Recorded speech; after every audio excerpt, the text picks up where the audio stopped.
Good morning, you guys. Right off the back, I just felt like, let me put my meditation music on, right? I'm going to roll the astro dice. I'm going to throw out some wisdom oracle cards. Let's see what this reading is going to be about. All right. I just did a reading with the moon in Cancer, which is technically like feminine energies, right? And my very last reading, by the way, go check it out. It was only like 20-minute reading. But what came out on the astro dice was Sagittarius in the third house with Mars's energy. All right. And today, when I pull the astro dice, it is Sagittarius in the third house with Venus's energy. All right. Um, that reading specifically was for the North Node and Chiron conjunct, all right, which happened early morning. And it's more so about like divine life purpose, destiny. I felt like there was a heavy message that was meant to come through in that reading, that something big was coming. All right. And now off of this reading with feminine energy, whereas which Sagittarius in the third house came out with Mars, here Sagittarius in the third house came out with Venus. It's giving me more so of like a blessing. All right. You're being blessed. So any of the hard work that you were putting in, all right, now on the flip side of things, all right, I see Venus's energy here softening up. I've got mending that came out, all right, with 5 and 2, which is the number 7. It is Libra's energy. And I said in the last reading, I was reading for Sun, Moon, Rising, Libra energy, right? It was giving making amends, releasing resentments, healing after arguments, forgiveness, and unwanted burdens. All right. And I said there had to be like a heavy emphasis on North Node energy opposing Libra's energy, which is in South Node, obviously. And then we had the major signs were Leo, Aquarius, pertaining to third and ninth house energies, with a Sun, Moon, Rising, Libra energy as well. Okay.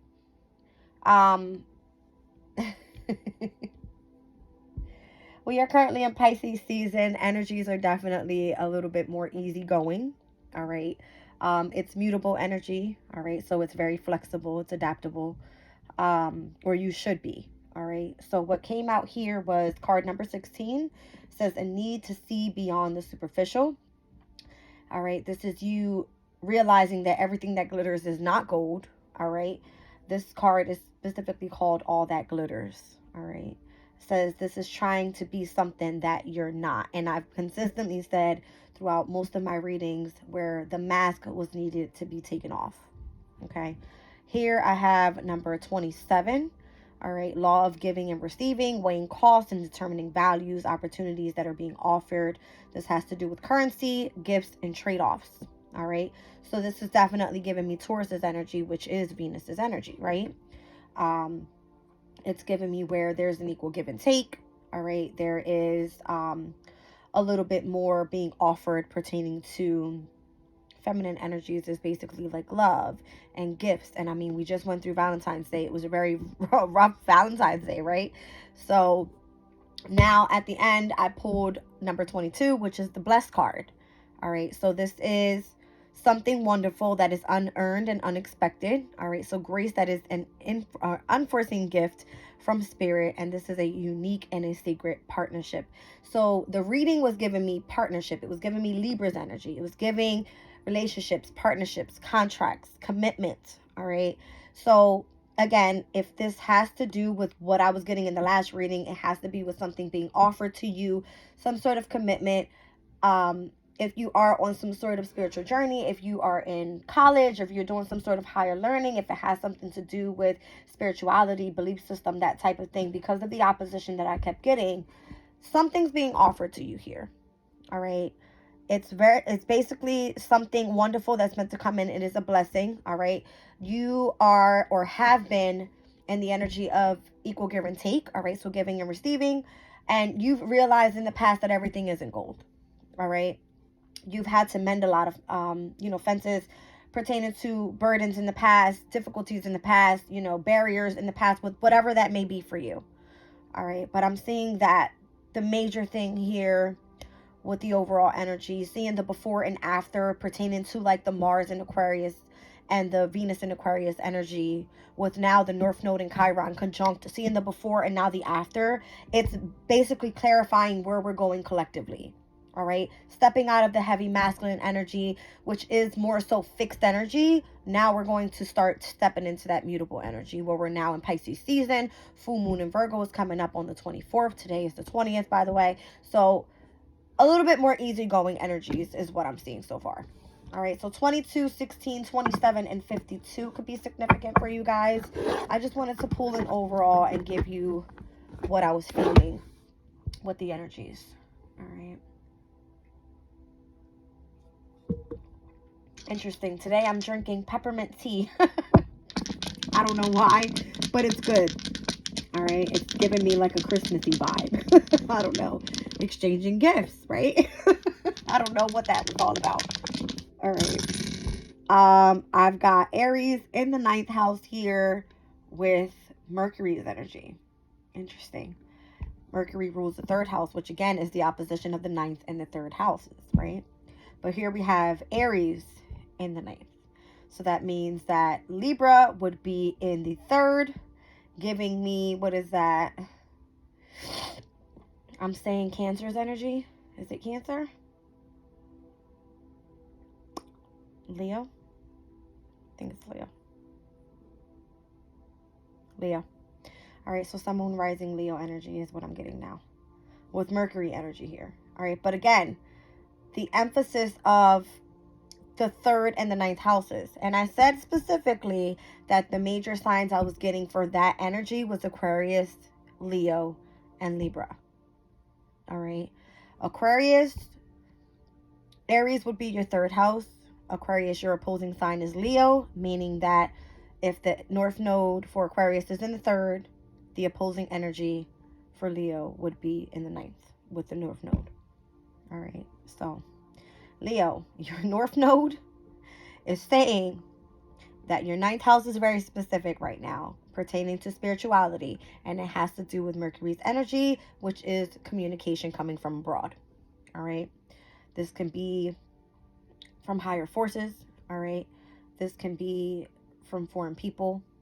This can be where you are learning rapid speed is what I'm getting. All right.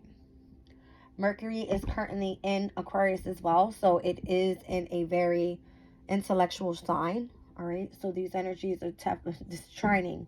All right, it's trining the 9th house at this point. All right, well, not that it's trining the 9th house, but the energy that's there is what I'm saying. The energy that's coming out with Mercury's energy, Mercury in Aquarius. All right, so what I want to get at overall, anytime I see Mercury in the 9th house, it's Mercury in Sagittarius, whereas Sagittarius just came out in the 3rd house.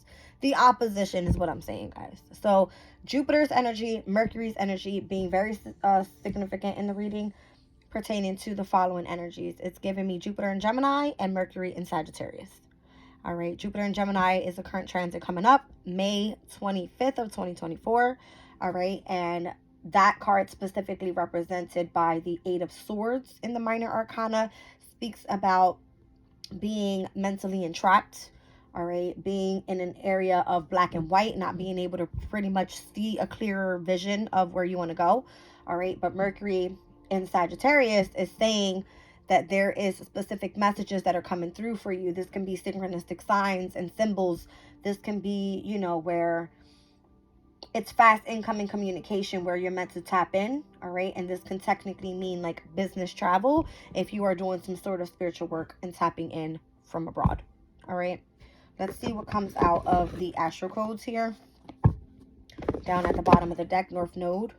I shuffle all my decks when I put them back in. You guys notice that about me. Every time I finish with the cards, I shuffle them. Even if I don't do it on camera, I do it, and I put them back.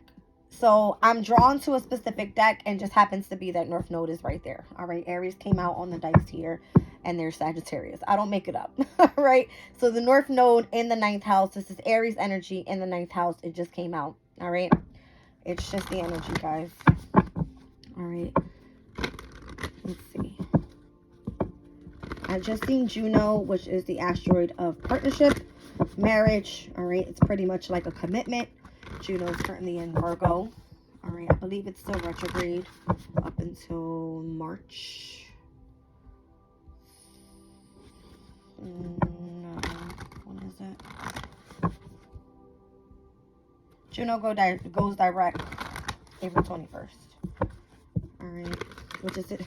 It could be significant as well because April 20th, I have a conjunct with Jupiter and Uranus. We just seen Sagittarius. Jupiter is the ruling planet.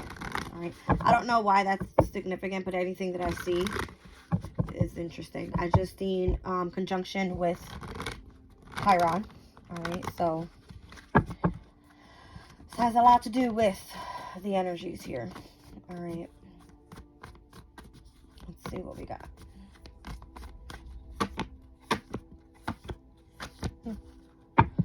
Down at the bottom of the deck, debilitated, meaning discomfort. All right, meaning that the energies are not working so well. All right. When a specific planetary aspect is debilitated, meaning it is not in its domicile energy, it is pretty much not working with its most strength. All right. So it's not comfortable there, meaning this can be pertaining to whatever just came out. I have Vesta here, which is the asteroid of spirituality. I have retrograde, which currently Juno is the only asteroid retrograde at this time. I have the moon here, which the moon is currently in Cancer. And then I have Mercury that came out, which also came out on the astrodice here. All right. So Vesta's currently in Gemini. All right. Asteroid of spirituality. Obviously, if the North Node in Aries is in the 9th house. All right. This is for Sun, Moon, Rising, Leo. That means that Gemini would be in the, what's that? 11th. Okay. Gemini would be in the 11th. So asteroid of spirituality in the 11th house for Sun, Moon, Rising, Leo is giving me the energy of a community of people that you are collaborating with pertaining to spirituality. All right, because Gemini sits in your 11th house. Gemini sitting in an intellectual house, Aquarius's house. All right. It has to do with friendship, pretty much. Friendship, companionship, kind of more of so with a community of people again. All right. These people could be humanitarians, very unique, very eccentric people. All right. With retrograde review here, Juno in your, what's that? I want to say 2nd house, specifically for Leo and Virgo. Yes, your 2nd house. All right. This has to do with things that you value. All right. So Juno obviously is of, it's giving me commitment. All right. So you want to be committed to a specific community of people pertaining to your values. Okay. The moon's energy is here. It gives, what is your perception of what you want to go towards? All right. The moon in Cancer, it's giving your 12th house. So this is the house of the unknown, the house of the subconscious. Obviously, moon's energy works well there. All right. It just gives where you are able to truly tap into your, I want to say like your imagination, your dreams, all right, and the messages that are coming through with that energy. All right, Mercury's energy there. All right, so I'm seeing 14, 15, 19, 20. All right, so the energies in the major arcana, if I was to pull cards on this spread, I would be seeing Sagittarius, which is the temperance energy. I would be seeing Capricorn, which is the devil's energy. I would be seeing 19, which is the sun card, which is your energy, Leo. But pertaining to this reading, it's the energy of the moon where you rule the sun, right? And then I'm seeing the number 20, which is technically the judgment card in the major arcana. But this specific deck, it's giving Mercury's energy, whereas in the major arcana, this will be represented by Pluto, which Pluto technically is in Aquarius at this time, Pluto's energy on the Judgment card has to do with fire signs, Aries, Leo, Sagittarius. That's significant for some reason. All right, I'm seeing fire here, obviously, with Vesta. So whatever is your inner spark, whatever you feel you want to be devoted to, and what you are sacrificing, all right, pertaining again to your values, where Juno is retrograde at this time, that could be significant. All right. So yeah, that's what I'm seeing. I'm seeing some sort of messages coming through from abroad. This could be through the energy, again, through your subconscious, through meditation. This could be through the energy of you tapping into esoteric work, all right? Anything that has to do more so with your psychic abilities, your intuitive instincts, your maternal, instincts, that type of thing, all right? There is discomfort here, though, all right? Something's not working well for you. And I want to see exactly where that is. All right. Let me see something here. So Aquarius is your 7th house. That explains the energy of Venus that came out earlier. All right. Venus rules the 7th house. We have Mercury, Mars, Venus. We have Pluto. All right. 4 major planetary aspects in your 7th house of relationships at this time. All right, so Pluto is of transformation, all right, death and rebirth, ending to a new beginning. So this could be you choosing to step away from a specific relationship, all right? It could be romantic, platonic, whatever, a friendship, I don't care. It could be where it's a partnership with people that you work with, all right? A specific commitment if it has to do with spirituality and you changing your belief system. It could be anything pertaining to that as well, all right? Let's go a little bit deeper with the energy deck here.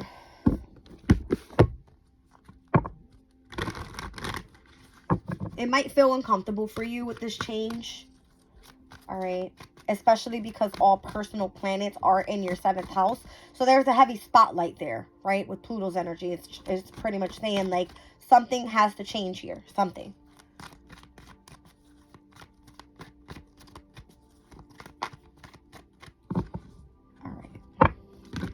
Okay. That one is a fallout.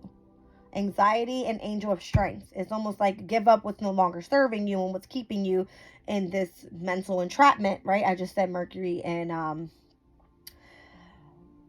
Jupiter in Gemini's energy was giving me like a self-entrapment. So something that's keeping you in anxiety, you need to step away from and gain some sort of strength there.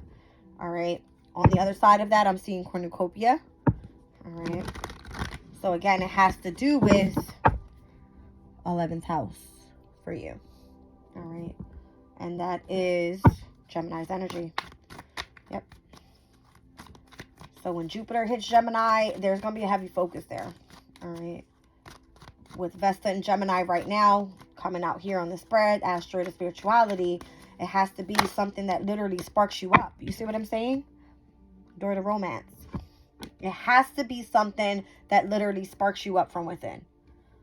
All right. What was on the bottom of the deck? The Magician. Gemini's energy. All right. So this could be you manifesting, utilizing both the masculine and the feminine energies, because that's what the Magician holds, right? Balancing the scales there. All right. And again, balancing the scales, Libra's energy, that's where the South Node is. These are where your karmic challenges are. All right. And again, Aquarius is your 7th house, meaning your 7th house ruled by Venus. All right. And Venus being in Aquarius at this time, there's a heavy emphasis on romance for you. All right. And what partnerships and relationships you want to move forward with. Yeah.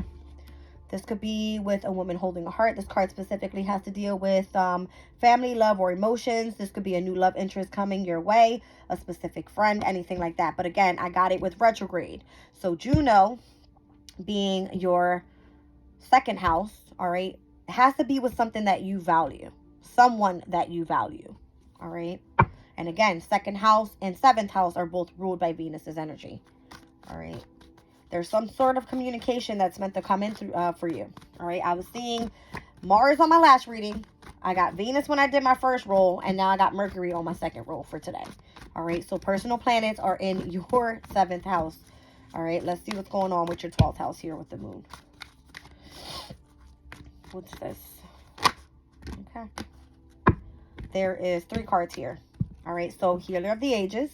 You're tapping into the energy of the unknown. You're tapping into the energy of your subconscious. You're tapping into whoever it is that's helping you heal. This can be your wise counsel, whatever that is. It's a journey for you. All right. So this person is coming in, all right, helping you out on your journey here. And I'm seeing again cornucopia with the community of people that you're meant to tap in with. All right. Down at the bottom of the deck, appreciation. Anything that no longer serves you, that's dying around you, only hold on to what's bright. All right. I only see one small bushes of flowers here. All right. That are glooming. And all this is dead. Be appreciative of those that you have around you that are inspiring for you. That is your 12th house energy. All right. Anything that sparks your creativity, anything that brings you in the energy of love, or it keeps you in a happy emotional state. All right. What's Mercury all about here? See? Because you keep experiencing anxiety. All right. You're wrapping that all up. All right. You're tapping into connections that actually serve you. And the serving you is giving you some sort of expansion and growth. All right. Where you're able to really tap into even another world is kind of giving me, right? Like the world here is you tapping into another world when you tap into the energy of your subconscious. All right. When your crown chakra is illuminated, you're able to tap into the conscious universe. All right. That's what I'm getting. All right, guys. Let me wrap this up real quick. Down at the bottom of the deck, there was the third eye. I can't make it up. All right. So the third eye and the crown is being illuminated at this time with the energy of the communication that's coming through and the community of people that you're tapping into with the energy of your subconscious. My nose is so itchy. I'm not even channeling. I'm just reading the energies and my nose is going berserk. All right. Let's see.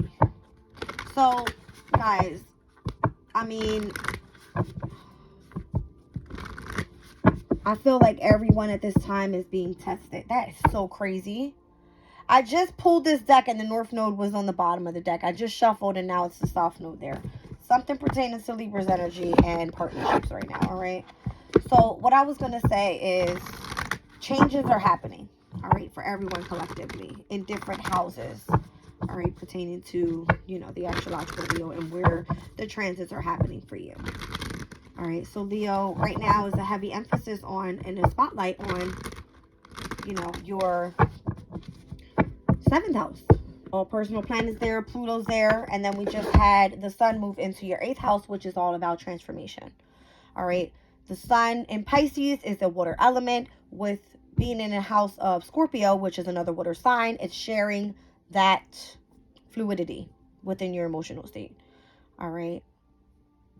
There's a heavy emphasis on you needing to look at what's going on here in your relationships.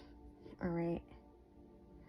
And the South Node is in your 3rd house. It has to do with some sort of communication that's meant to come through for you. Okay.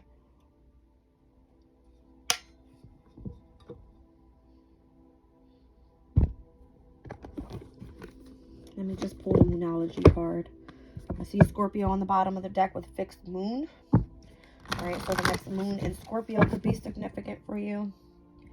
Let me just get a date on that. So by the end of the month, all right, the 28th or 29th can be significant for you. Right now we're on the 20th, so today is Tuesday. By the next week, the next 8 days is what I'm getting. 8. Interesting. The 8th arcana is your energy, Leo. It's the strength card. All right. That's what I got. All right. Full moon in Libra. 3rd house energy for you. Super moon. The next super moon, I believe, is in Pisces, March 10th. And full moon in Taurus. Interesting.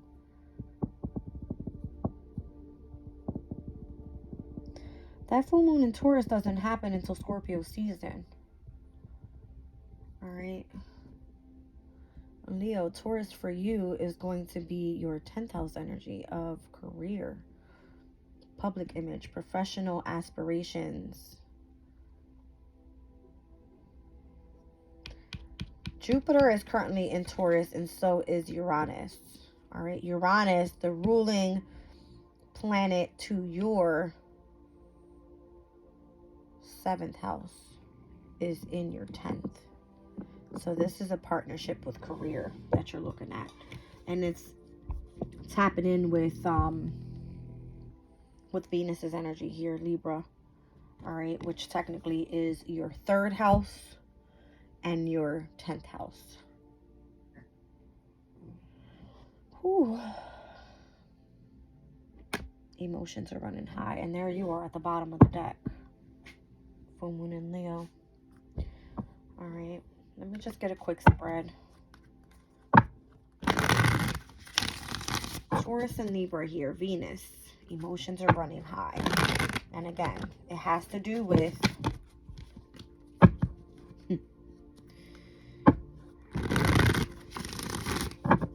communication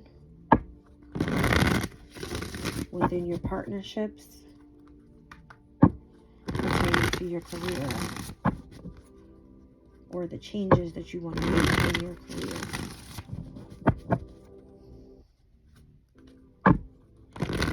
Okay.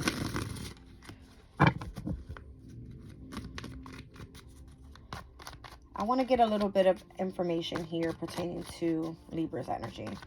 Notice how I have all full moon energy out here, and then we have super moon there. All right. Interesting, because the super moons that we experienced were Aquarius, and the next one is Pisces. All right.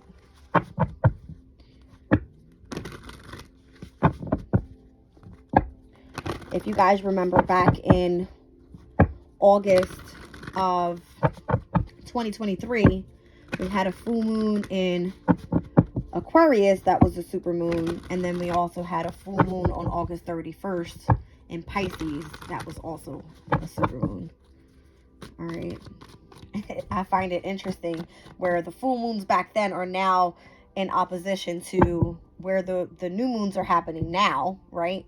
Coming up, and these are also super moons. Anyway, let's focus on this Venus energy here. I've got full moon in Libra, full moon in Taurus, and I've got you down at the bottom of the deck, Leo, with full moon in Leo. All right, Libra. Ooh. All right, so I have Venus energy here with Aries, which again is going to be in your 9th house of spirituality, higher learning, foreign travel. I've got Wheel of Fortune here, which is Sagittarius's energy. And then I've got the 5 of Pentacles, which is Mercury in Taurus. All right. So Aries and Taurus here, very significant for you. I'm seeing the astrological wheel, although the Wheel of Fortune has different aspects on this wheel here, but I'm seeing the astrological wheel. So the emphasis here with Venus in Aries and Mercury in Taurus is giving me there's a focus on your 9th and 10th houses right now, and where the Wheel of Destiny is taking you here pertaining to a specific relationship, something that's meant to have some sort of balance. And again, this has to do with a win-win outcome is forecast. So whatever it is that you are soaking up here in your 9th house with Aries energy, with Chiron in the North Node, we just seen the conjunction yesterday, leading into Taurus, even Taurus season, all right, or the energy that we're experiencing with Jupiter and Uranus in Taurus, it's giving a heavy emphasis on something major is coming. The Wheel of Fortune, I feel this is going to be where if you've been experiencing some sort of hardship in the past, all right, you could be experiencing a win right now, all right, or experiencing a win right now and preparing yourself for some sort of material and prosperity changes, all right. So your prosperity may not be coming through the way that you want it to. You could be experiencing some sort of difficulties coming up, so get prepared for that as you make changes to your career is kind of what I'm getting with this energy.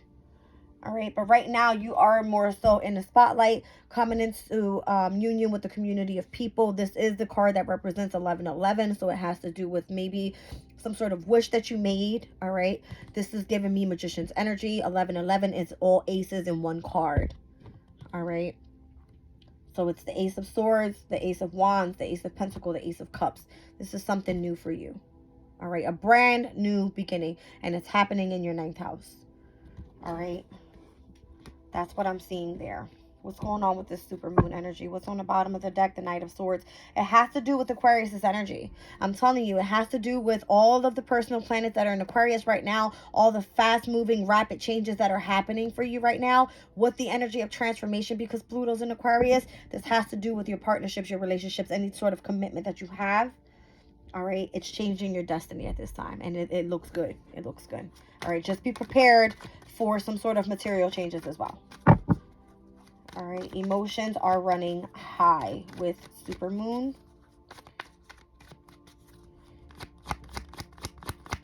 I just want one card on this, please.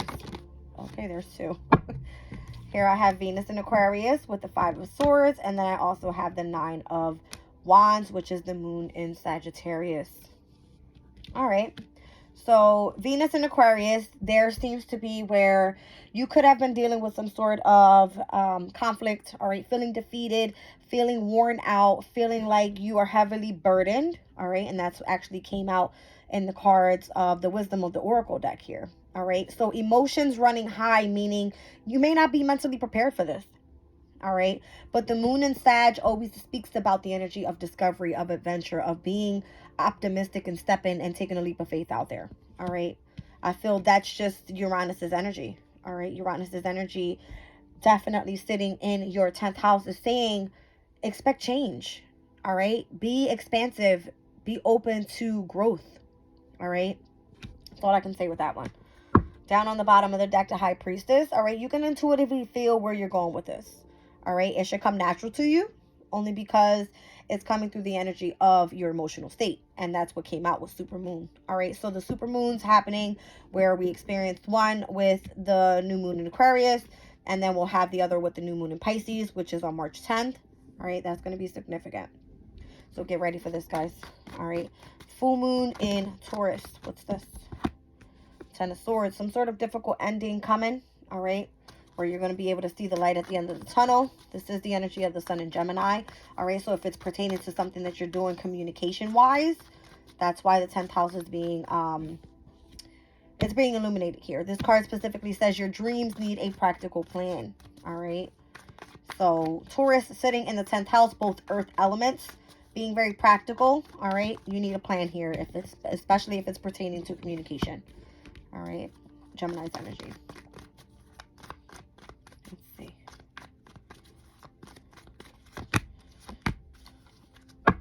I'm seeing heavy Saturn energy here as well. You need discipline. You need some sort of structure. All right, emotionally walk away again from what's no longer serving you. We've seen the appreciation card down at the Wisdom of the Oracle deck. Anything that doesn't make you feel blooming, walk away from it. Stay focused on what does, because I feel that's where your plan is going to come in, and you'll be guided. You'll know, because we've seen the High Priestess card. You'll know what's ready. All right, you'll know when it's ready. You'll know what's for you when it's there, because it's going to make you feel so much contentment. And that's what your energy is all about, Leo. You are all about like happiness, joy, contentment, peace, creativity, self-expression. It is giving the overall energy of just being you. All right, being in the spotlight, which you're meant to be. You are the lion. You are meant to shine. All right, just don't let pride get in the way. That's what I'm seeing down at the bottom of the deck here with your energy. All right, I'll pull a crystal for you, and I'll leave the reading there, guys.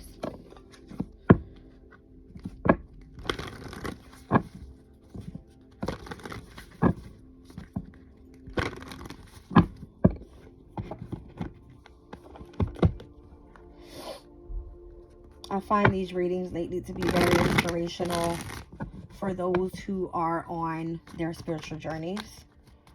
All right. Whatever comes out on the Astro Dice, I read it. All right. I can give you guys the story all I want to, but if I read the energies pertaining to exactly where the astrological transits are happening, it always gives some sort of growth pertaining to spirituality for some reason. And I don't know if that's because my heavy focus is on my transition, but it's supposed to be inspirational for those that are out there that are listening and want to go through the same type of journey. It's not easy. It is hard. All right. But it can be where it's beneficial for you in many different aspects of your life. All right. Let's get one crystal spirit here, and we'll end the reading.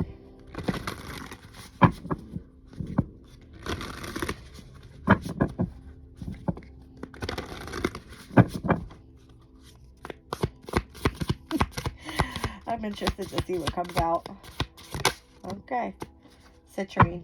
In my head, I was thinking something pertaining to Leo's energy has to come out. And anytime I see orange colors, it gives me Leo's energy because it's meant to like shine, right?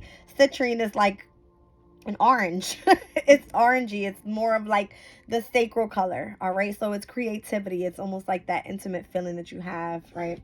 So this one says joyful expressiveness, exuberance and happiness, letting go of anything and all negativity. All right. So I'll read it out. Number 17, which is the representation of the star card. Aquarius is energy, which sits in your 7th house. Interesting. All right. So 17. It says, now is the time for you to be and to experience the tremendous joy available to you. With all the hard work you do to overcome your old patterns, heal the wounds of the past, and forgive yourself and others as you walk the healing path, you might find that you have forgotten how to just have fun and laugh. Be happy today. Citrine Spirit is here to amplify the joy in your life, so feel it and express it as if you are broadcasting it to the entire planet, because you are. However serious life may feel, the conscious universe really wants all of us to have fun, so you are doing important work when you exuberantly share your joy with the world. Make time for pure playfulness and joy today. All right. Crystal Spirit Meditation. Citrine is a stone that teaches how to create abundance by taking action from an enthusiastic, heart-based place. It helps us recognize the value in all that we have, teaching us gratitude and the lesson that that true abundance is not about monetary worth. It has to do with what you truly value is the whole message here. All right. I love you guys. I'm leaving the reading there.